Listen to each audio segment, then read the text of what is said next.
common man? And how is it for the corporate sector? Watch the expert views with me on the CSR Journal. Finance Minister Nirmala Sitharaman presented the Union Budget 2020 today. It was the longest budget speech. Sir, what did you think for the MSME sector and the banking sector? What the budget presented?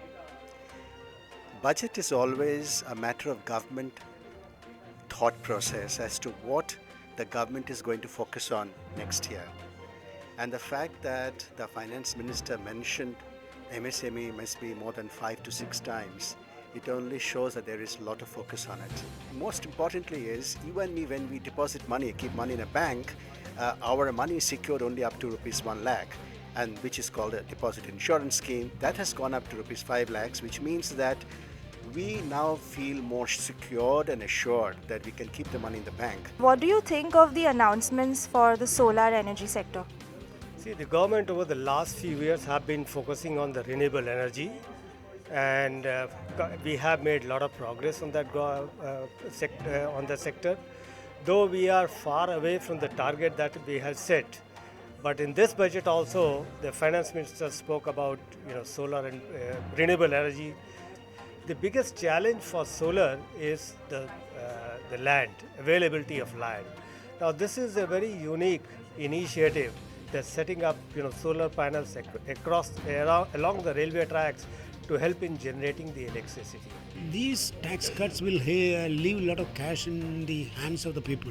That should be available for consumption. That should pick up. So the consumption-led industry demand will pick up. So in the short term also the demand will pick up. Then industrial activities also should boost up.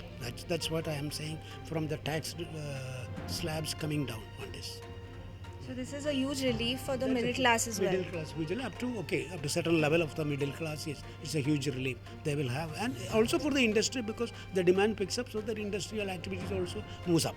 We have with us Mr. Anuj Puri from Anirok. What do you think of the announcements for the realty sector? Overall it was a very interesting budget. Clearly it had a lot of structural changes that the finance minister has outlined. It wasn't really a quick fix budget. If somebody thought that it was going to be a quick fix, it wasn't really.